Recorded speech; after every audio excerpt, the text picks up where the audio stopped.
Hello guys, welcome back to our channel ESMIQ। आज हम लेके आए हैं सीटेट के जो आपका एग्ज़ाम 2022-23 में ऑनलाइन मोड पे होने वाला है। ईवीएस पर्यावरण अध्ययन के क्वेश्चन, टॉप 20 क्वेश्चन जो हमने सिर्फ ऑनलाइन मोड के आधार पे लिए गए, जो ऑनलाइन आपका एग्ज़ाम हो रहा है उसी के आधार पे लिए गए हैं। इसमें से कुछ क्वेश्चन प्रीवियस ईयर के भी हैं, कुछ क्वेश्चन जो हमारे द्वारा बनाए गए हैं जो आपको पेपर में आने वाले टाइम में मिलेंगे। तो प्लीज़ चैनल पे पहली बार है तो चैनल को लाइक शेयर सब्सक्राइब करना ना भूलें और वीडियो को ज़्यादा से ज़्यादा शेयर करें ताकि और बच्चों की भी तैयारी शिक्षण की इस चैनल के माध्यम से हो सके। चलिए स्टार्ट करते हैं। आज का बिना टाइम वेस्ट करे आप हमने सिर्फ टॉप 20 क्वेश्चन लेने हैं क्योंकि हमें वीडियो को ज़्यादा लंबी नहीं करना है, इसलिए हमने सिर्फ 20 ही क्वेश्चन लिए हैं। नेक्स्ट वीडियो में आपको हम 30 भी मिलेंगे, मैथ्स की वीडियो की भी मिलेगी, आपको ईवीएस की भी मिलेगी, सीडीपी की भी मिलेगी, हिंदी की भी मिलेगी। ठीक है, तो चैनल को सब्सक्राइब करना ना भूलें। चलिए स्टार्ट करते हैं आज का पहला क्वेश्चन। पहला क्वेश्चन क्या कहता है, विद्यालय में मिड डे मील के समय के लिए कौन सा सबसे प्रासंगिक है। तो पहले क्वेश्चन का राइट आंसर क्या हो जाएगा। यह शिक्षण अधिगम के बहुत ही मूल्यवान समय को बर्बाद करता है। बर्बाद करने वाली बात ही नहीं है, तो जो आपको जो भी निगेटिव पॉइंट दिखेगा तो आप उसको मना ही करेंगे। क्या करेंगे, निगेटिव पॉइंट हमें नहीं लेना है, क्योंकि अगर यहाँ पे क्वेश्चन में अगर नहीं कहीं पूछा होता तब हम निगेटिव वाले को फोकस करते, अदरवाइज नहीं करेंगे। तो हमें पहला क्वेश्चन का जो राइट आंसर पहला वाला तो नहीं होगा, क्योंकि इसमें बर्बाद करेंगे। शिक्षण अधिगम कभी भी हमें बच्चे के लिए शिक्षा को बर्बाद करना नहीं होता है, इसका समय बर्बाद करना नहीं होता है। शिक्षण अधिगम के साथ इसका कोई लेना देना नहीं है। दूसरा वाला भी नहीं है। मैंने कहा आपको नेगेटिव वाला पॉइंट आपको नहीं लेना है। अगर यहाँ पे नेगेटिव दिया होता क्वेश्चन में तब आपको नेगेटिव लेना है, अदरवाइज इसको नेगेटिव वाला पॉइंट नहीं लेना है। अब बचे क्वेश्चन नंबर 1 का तीसरा आंसर या फोर्थ आंसर, दोनों में से कौन सा होगा। ये ईवीएस शिक्षण अधिगम के लिए एक अच्छा शिक्षण अधिगम का अवसर है। ये उन बच्चों के लिए जो विद्यालयों में खाली पेट आते हैं। खाली पेट से रिलेटेड बच्चे का कोई मतलब ही नहीं है। ठीक है, तो आपका राइट आंसर क्या हो जाएगा, इसका राइट आंसर हो जाएगा क्वेश्चन नंबर 3 हो जाएगा। ठीक है, तो क्वेश्चन नंबर 1 का राइट आंसर 3 नंबर हो जाएगा। यह ईबीएस के शिक्षण अधिगम के लिए एक अच्छा अधिगम अवसर है। ठीक है, तो इसका राइट आंसर ऑप्शन नंबर 3 हो जाएगा। मतलब क्या है कि विद्यालय में मिड डे मील योजना या कार्यक्रम ईवीएस शिक्षण अधिगम के लिए एक अच्छा शिक्षण अधिगम का अवसर प्रदान करता है। और इस योजना की जो शुरुआत हुई थी वो कब हुई थी, तो वो ध्यान रखने का पूछ लेता है कि कब हुई थी, तो वो 1995 में इस योजना की स्टार्टिंग हुई थी या शुरुआत हुई थी, केंद्र सरकार द्वारा की गई थी।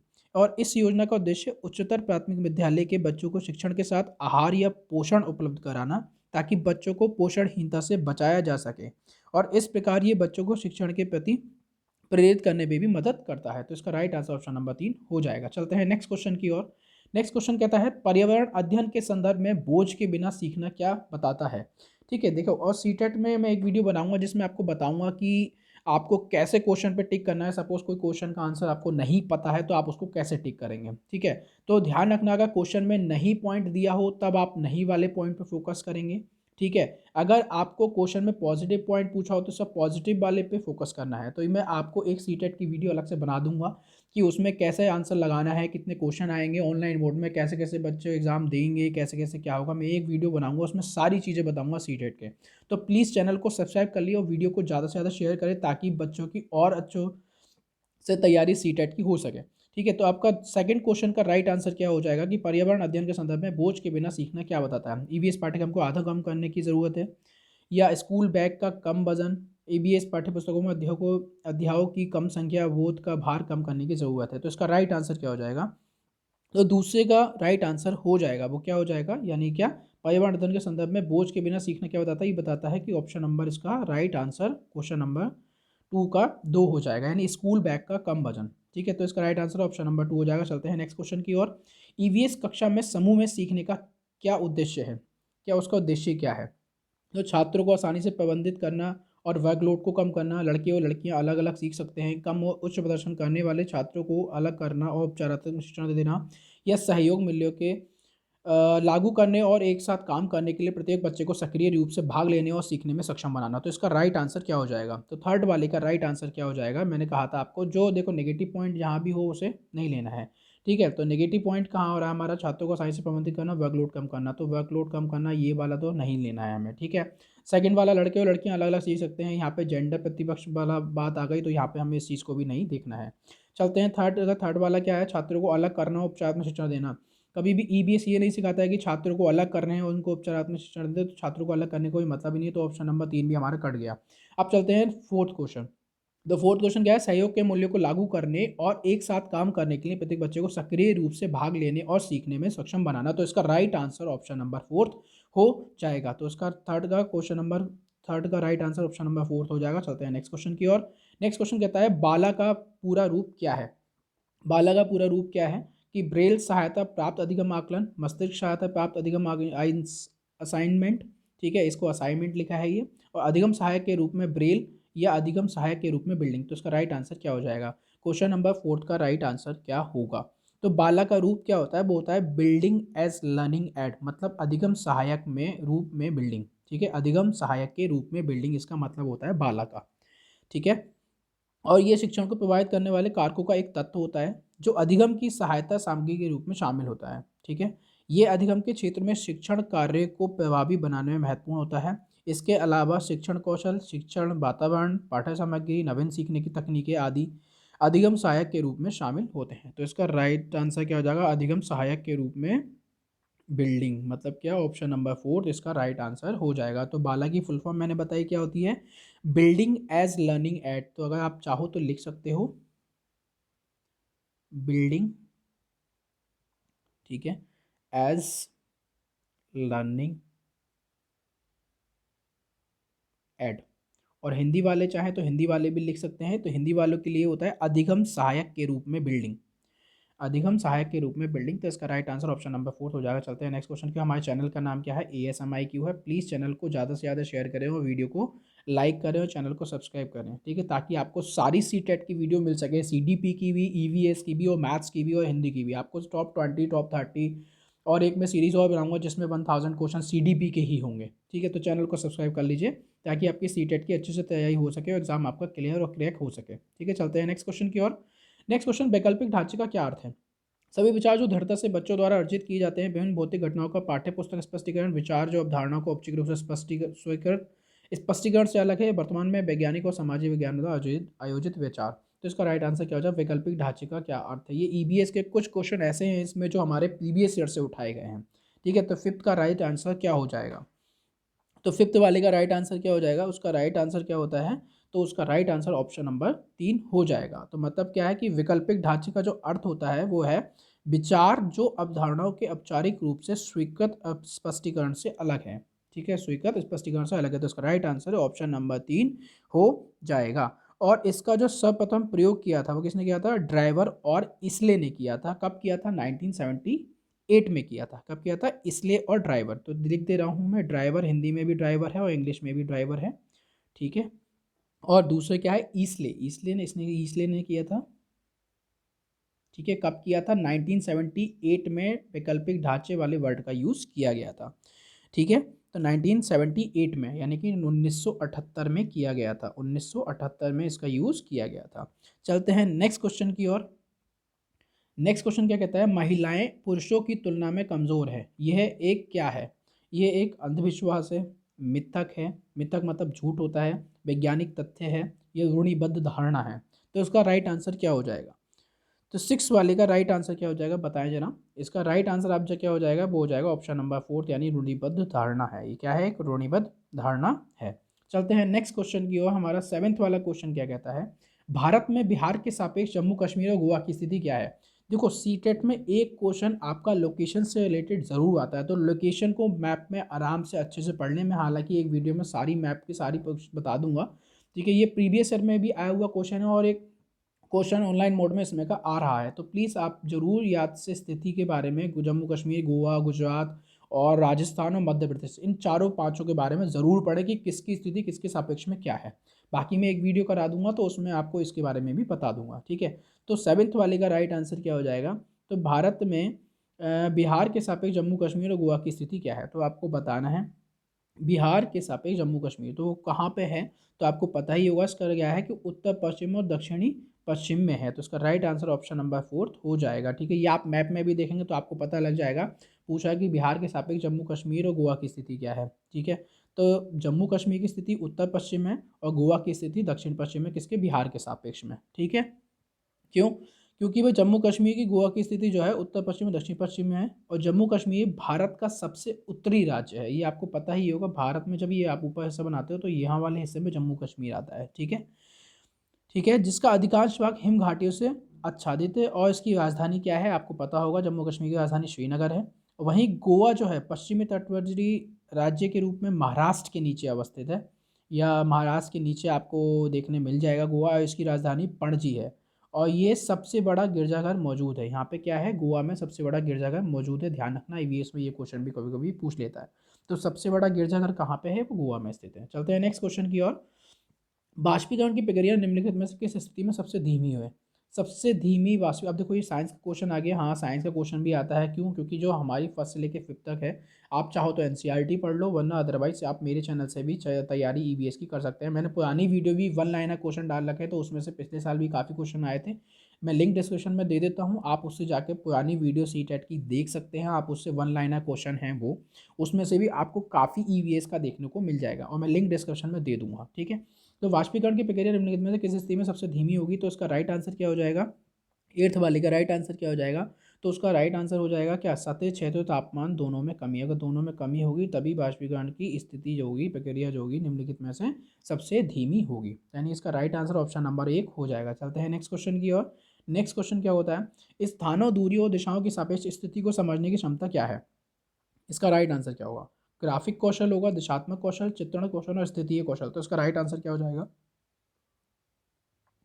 तो इसका राइट आंसर क्या हो जाएगा, चित्रण कौशल का मतलब क्या होता है, पता ही होगा आपको, चित्रण कौशल का मतलब क्या होता है। तो इसका क्या हो जाएगा राइट आंसर, नाइन्थ वाले का राइट आंसर ऑप्शन नंबर क्या हो जाएगा, 3 हो जाएगा, चित्रण कौशल यानी कि मैपिंग स्किल्स।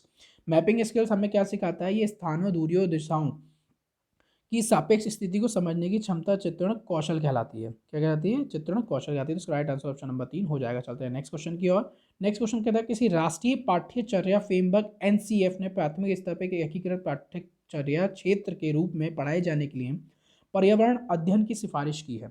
तो देखो एनसीएफ से रिलेटेड आपको एक दो क्वेश्चन मिलेंगे। ठीक है, एनसीएफ का वीडियो में एक बनाऊंगा पूरा, जिसमें सारी चीज़ें होंगी।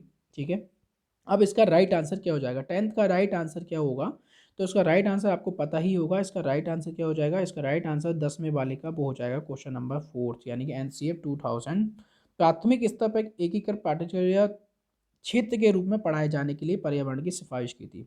और इसी के अनुसार विज्ञान तथा सामाजिक विज्ञान के रूप में विषयों का विभक्त किया गया था, मतलब अलग अलग किया गया था। इसी की सिफारिश के पश्चात एनसीएफ 2005 में भी स्वीकार किया गया था।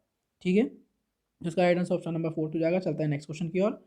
नेक्स्ट क्वेश्चन कहता है, भारत में किस क्षेत्र में स्थानांतरित खेती करने का प्रचलन है। ये आपको पता ही होगा, प्रीवियस ईयर में भी है क्वेश्चन आया हुआ है स्थानांतरित खेती का, और हमने इस क्वेश्चन को दोबारा ले लिया है। मे भी हो सकता है कि आपको ऑनलाइन मोड में ये क्वेश्चन दोबारा को मिल जाए देखने को। तो इसका 11th का राइट आंसर क्या हो जाएगा, 11th का राइट आंसर क्या हो जाएगा, वो हो जाएगा क्या, कहाँ पे होती है जो स्थानांतरित खेती वो होती है, वो होती है आपको उत्तर पूर्वी क्षेत्र में, यानी कि ऑप्शन नंबर 11 का दूसरा राइट आंसर हो जाएगा। चलते हैं नेक्स्ट क्वेश्चन की ओर। नदी बांधों से उत्पन्न जल विद्युत के लिए निम्नलिखित में से कौन सा कथन सत्य नहीं है। नदी बांधों से उत्पन्न जल विद्युत के लिए निम्नलिखित में से कौन सा कथन सत्य नहीं है, तो बताना है आपको। बांध स्वदेशी लोगों को अपनी नदी की जीवन रेखाओं से अलग करते हैं, बांध टिकाऊ विकास को प्रोत्साहित करते हैं, ये पानी या हवा को प्रदूषित नहीं करता, या जल विद्युत सुविधाओं से बड़े पर्यावरण प्रभाव हो सकते हैं। तो इसका राइट आंसर क्या हो जाएगा, इसका राइट आंसर आपको बताना है। तो 12th वाले का राइट आंसर क्या हो जाएगा, तो 12th वाले का राइट आंसर क्या हो जाएगा, ऑप्शन नंबर 2 हो जाएगा, यानी बांध टिकाऊ विकास को प्रोत्साहित करते हैं। तो इसका राइट आंसर ऑप्शन नंबर 2 हो जाएगा। ठीक है, चलते हैं नेक्स्ट क्वेश्चन की ओर। नेक्स्ट क्वेश्चन क्या कहता है, निम्नलिखित में से कौन सी ग्रीन हाउस गैस है। ये हमने दो दो तीन तीन बार ले लिया है, कोई दिक्कत नहीं है। ठीक है, तो निम्नलिखित में से कौन सी ग्रीन हाउस गैसें हैं, तो बताना है आपको। जलवाष्प, कार्बन डाइऑक्साइड आपको पता है CO2 बोलते हैं, मीथेन का ही पता होगा CH4 बोलते हैं, और ये सभी। इसका राइट आंसर क्या हो जाएगा बताना है। 13 का राइट आंसर क्या हो जाएगा, तो क्या हो जाएगा 73 का, तो 73 का सॉरी 13 का राइट आंसर जो हो जाएगा वो हो जाएगा क्वेश्चन नंबर 4। क्या हो जाएगा 4th, इसका राइट आंसर हो जाएगा। Carbon dioxide, nitrous oxide, methane, chlorofluorocarbon तथा जलवाष्प आदि प्रमुख ग्रीन हाउस गैसें हैं। कौन सी हैं ग्रीन हाउस गैसें, ये सारी हैं जो मैंने आपको बताई, आप चाहो तो नोट कर लो। Carbon dioxide, nitrous oxide N2O होता है, मीथेन CH4 होता है, क्लोरोफ्लोरोकार्बन CFC होता है, तथा जलवाष्प आदि सारी जो हैं ग्रीन हाउस गैस हैं। ठीक है, तो उसका राइट आंसर ऑप्शन नंबर 4 हो जाएगा। चलते हैं नेक्स्ट क्वेश्चन की ओर। नेक्स्ट क्वेश्चन 14 हमारा क्या कहता है, भारत में ठंडे रेगिस्तान मानसून से प्रभावित क्यों होते हैं। तो मानसून से प्रभावित क्यों होते हैं, ठंडे रेगिस्तान बहुत ऊंचाई पर होते हैं, ठंडे रेगिस्तान में गर्मियाँ और बेहद ठंडी सर्दियाँ होती हैं। ठंडे रेगिस्तान हिमालय की वस्ती छाया में होते हैं, ठंडे रेगिस्तान में हवा बहुत पतली होती है। तो 14th का राइट आंसर क्या होगा? इसका आंसर क्या हो जाएगा? इसका राइट आंसर जो हो जाएगा वो हो जाएगा ऑप्शन नंबर 3 हो जाएगा। ऑप्शन नंबर 3 इसका राइट आंसर होगा। ठंडे रेगिस्तान हिमालय की वस्ती छाया में होते हैं। क्यों होते हैं? क्योंकि वे अधिक ऊंचाई पर हैं और साथ ही वे हिमालय की वस्ती छाया में पड़ते हैं, जिससे वर्षा कम होती है और क्षेत्र अपेक्षाकृत सूखा रह जाता है। भारत का सबसे ठंडा रेगिस्तान कौन सा है? लद्दाख क्षेत्र है। कौन सा है? लद्दाख क्षेत्र। तो इसका राइट आंसर क्या हो जाएगा? ऑप्शन नंबर 3 हो जाएगा। हालांकि क्वेश्चन का 14 का राइट आंसर 1 भी ठीक है, आप 1 भी टिक कर सकते हो, 1 और 3 दोनों ही होंगे इसमें, ठीक है। तो ध्यान रखना है, अगर 1 या 3 में से कोई एक ऑप्शन दिया जाएगा तो हालांकि रेगिस्तान ऊपर बहुत ऊंचाई पे होते हैं तब भी होता है। तो इसका राइट आंसर 1 भी है और 3 भी है। तो वैसे जो पिछले बैकेरे में माना गया है वो हमारा तीसरा आंसर माना गया है। आप इसको फर्स्ट भी टिक कर सकते हैं, ठीक है। दोनों आंसर ठीक है इसके, फर्स्ट और 3। चलते हैं नेक्स्ट क्वेश्चन की ओर। नेक्स्ट क्वेश्चन क्या कहता है? ताजमहल के पीले होने के लिए निम्नलिखित में से कौन सा कारक जिम्मेदार है? कौन सा कारक जिम्मेदार है ये आपको बताना है। क्लोरीन जिम्मेदार है, नाइट्रोजन ऑक्साइड जिम्मेदार है, सल्फर डाइऑक्साइड जिम्मेदार है, या सल्फर। तो उसका राइट आंसर क्या हो जाएगा 15 का? ये तो बहुत ईजी क्वेश्चन है, आपको पता ही होगा। तो क्या होगा 75 का राइट आंसर क्या हो जाएगा? वो ऑप्शन नंबर 3 यानी सल्फर डाइऑक्साइड हो जाएगा। आगरा जो पीला पड़ रहा है आपने देखा होगा, वहाँ से पेट्रोल से जना काय से वो उसका जो है बार बार घिसाई वगैरह करते रहते हैं ताकि वो पीला ना पड़े पत्थर, इसलिए वो सल्फर डाइऑक्साइड की वजह से पीला पड़ता है, ठीक है। तो उसका राइट आंसर ऑप्शन नंबर 3 हो जाएगा। चलते हैं नेक्स्ट क्वेश्चन की ओर। गोलकोंडा किला किसने बनवाया था? अब आप सोच रहे होगा कि हिस्ट्री का क्वेश्चन भी आ गया इसमें। हाँ भाई, ईवीएस में एक दो क्वेश्चन आपको हिस्ट्री के भी देखने मिल जाएंगे, तो ये हिस्ट्री का क्वेश्चन है। तो गोलकोंडा किला किसने बनवाया था और किसने बनवाया था और ये कहाँ पे है, ठीक है। तो कहाँ पे है आपको बताना है। तो गोलकोंडा आपको पता ही होगा कहाँ पे है, ये हैदराबाद में है। और हैदराबाद किसकी राजधानी है? हैदराबाद में है। ये कहाँ है? हैदराबाद में। गोलकोंडा कहाँ है? हैदराबाद में है। और हैदराबाद आंध्र प्रदेश की राजधानी है, ठीक है। आंध्र प्रदेश की राजधानी हैदराबाद है। और इसका निर्माण जो कराया था किसने कराया था? वो कराया था काकतीय राजवंश। ऑप्शन नंबर 4 इसका राइट आंसर हो जाएगा। कौन हो जाएगा राइट आंसर इसका? कौन सा हो जाएगा? 16 का 4th वाला राइट आंसर इसका हो जाएगा। चलते हैं नेक्स्ट क्वेश्चन की ओर। नेक्स्ट क्वेश्चन हमारा क्या कहता है? नेक्स्ट क्वेश्चन कहता है कि 15 ग्राम पर मिलीलीटर घनत्व और 3 मिलीलीटर आयतन किसी वस्तु का द्रव्यमान क्या होगा, ठीक है। तो बताना है इसका राइट आंसर कि 15 ग्राम मिलीलीटर घनत्व और 3 मिलीलीटर आयतन, तो किसी वस्तु का द्रव्यमान क्या होगा, ठीक है। तो हमें बताना है कि इसका द्रव्यमान क्या होगा। देखो, तो हमें द्रव्यमान निकालना होता है तो एक फॉर्मूला होता है, क्या होता है कि घनत्व बराबर होता है द्रव्यमान डिवाइडेड बाय आयतन। ये आपका फॉर्मूला होता है, ठीक है। साइंस का क्वेश्चन है, हालांकि इसमें ले लिया है और मे भी आ भी सकता है, तो आप देख लेना। तो हमें निकालना क्या है? हमें घनत्व दे रखा है, घनत्व हमने घनत्व की जगह 15 रख दिया, इजिकल टू द्रव्यमान हमें पता करना है तो द्रव्यमान को ऐसे ही रख दिया, ठीक है, डिवाइडेड बाई आयतन हमें कितना दे रखा है 3। तो 15 तियाँ कितना हो गया 45, यानी कि ये 3 इधर चला जाएगा मल्टीपल में, तो 15 तियाँ 45 हो जाएगा। 45 इजिकल टू द्रव्यमान, तो द्रव्यमान हमारे पास कितना हो गया 45 हो गया। 45 क्या ग्राम हो जाएगा, क्यों? देखो ये मिलीलीटर है, मिलीलीटर, तो ये मिलीलीटर मिलीलीटर, तो ग्राम मिलीलीटर चेंज होके क्या हो जाएगा, ये आपका पूरा ग्राम हो जाएगा, क्योंकि मिलीलीटर से मिलीलीटर कैंसिल हो जाएगा। तो 45 ग्राम इसका राइट आंसर हो जाएगा। 45 ग्राम कहाँ दे रखा है? ऑप्शन नंबर 3 इसका 17 का राइट आंसर ऑप्शन नंबर 3 हो जाएगा। चलते हैं नेक्स्ट क्वेश्चन की ओर। नेक्स्ट क्वेश्चन 18 हमारा क्या कहता है? निम्नलिखित में से कौन सी अदिश राशि है, ठीक है। अदिश और सदिश राशि क्या होती है आपको पता ही होगा, आपने बचपन में पढ़ा ही होगा, ठीक है। तो अदिश राशि का इसमें से बताना है कौन सा एग्जाम्पल है, ठीक है। तो 18 का राइट आंसर क्या होगा? तो क्या होती है सदिश राशि आपको पता ही होगा, और अदिश राशि क्या होती है आपको पता होगा। सदिश राशि वो होती है जिसमें परिमाण तथा दिशा दोनों निहित होते हैं, तो उसे सदिश राशि कहते हैं, जैसे कि वेग, बल, संवेग, भार, गुरुत्वाकर्षण आदि, ठीक है। और इसके विपरीत क्या होता है, जो कौन सा होता है अदिश राशि होती है, वो क्या होती है भौतिक राशि में परिमाण होते हैं उसे अदिश राशि कहते हैं, जिसमें परिमाण वगैरह होते हैं उसे अदिश राशि कहते हैं, जैसे कि दूरी, चाल, द्रव्यमान, आयतन आदि। तो इसका राइट आंसर क्या हो जाएगा 18 का? हमें बताना था द्रव्यमान। 18 का क्या हो जाएगा, 18 का राइट आंसर ऑप्शन नंबर 2 हो जाएगा द्रव्यमान। यानी कौन कौन से होती हैं अदिश राशि, दूरी, चाल, द्रव्यमान, आयतन, ये सारी क्या होती हैं, अदिश राशि होती हैं। चलते हैं नेक्स्ट क्वेश्चन की ओर। नेक्स्ट क्वेश्चन क्या कहता है, एक ऐसी वस्तु जिसमें से कोई प्रकाश किरण गुजर नहीं सकती कहलाता है। ठीक है, तो साइंस के क्वेश्चन इसमें लिए गए हैं एक दो। तो जिसमें से कोई प्रकाश किरण गुजर नहीं सकता वो क्या होता है, जिसमें से नहीं गुजर सकता पूछ रहा है।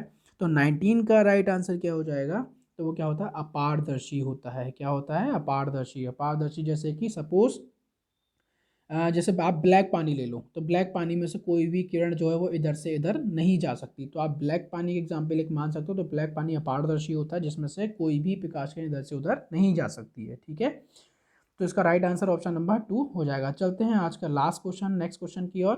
पृथ्वी की सतह पर किसी वस्तु का भार क्या होगा जिसका द्रव्यमान चंद्रमा की सतह पर 10 किलोग्राम है। ठीक है, तो इसका राइट आंसर आपको बताना है।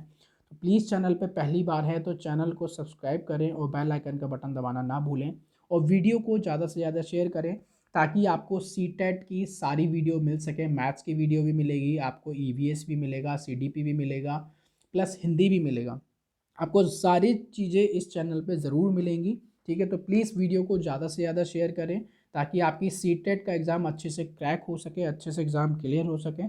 ठीक है, चलते हैं 20वें क्वेश्चन की ओर। तो 20वें क्वेश्चन का राइट आंसर क्या हो जाएगा, तो इसका राइट आंसर क्या होगा भाई, जो इसका राइट आंसर हो जाएगा ऑप्शन नंबर 3। यानी क्या, पृथ्वी की सतह पर किसी वस्तु का भार क्या होगा जिसका द्रव्यमान चंद्रमा की सतह पर 10 है। तो उसका 10 केजी है, तो यहाँ भी कितना होगा, 10 केजी हो जाएगा। तो इसका राइट आंसर क्या हो जाएगा, 20 में का राइट आंसर हो जाएगा ऑप्शन नंबर 3, यानी कि 10 केजी हो जाएगा। ठीक है, तो इसका राइट आंसर क्या हो जाएगा, ऑप्शन नंबर 3। अब चलते हैं आज का लास्ट क्वेश्चन। हमने 21 लिए हैं, हालांकि बोला 20 था, 21 क्यों लिए हैं इसका राइट आंसर आपको बताना है। हालांकि मैं बता देता हूं, लेकिन फिर भी आपको सोचना है। मैं 1 सेकंड का आपको 10 सेकंड का टाइम दे रहा हूं। एक विलेय की विघटन दर पर निर्भर करती है, ये क्वेश्चन आप लोगों के लिए है। भार, दाब, तापमान या सतह क्षेत्र। प्लीज़ चैनल को ज़्यादा से ज़्यादा शेयर करें और चैनल को सब्सक्राइब करना ना भूलें, वीडियो को लाइक करें।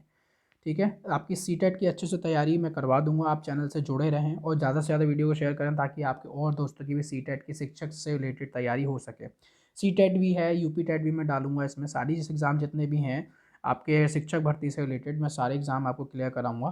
ठीक है, तो इसका 21 का राइट आंसर क्या हो जाएगा, तो 21 का राइट आंसर आपको बताना है। तो मैं बता देता हूँ इसका राइट आंसर क्या हो जाएगा। इसका राइट आंसर ऑप्शन नंबर 3 हो जाएगा। ओके, आज के लिए इतना ही काफ़ी है। Thanks for watching this video.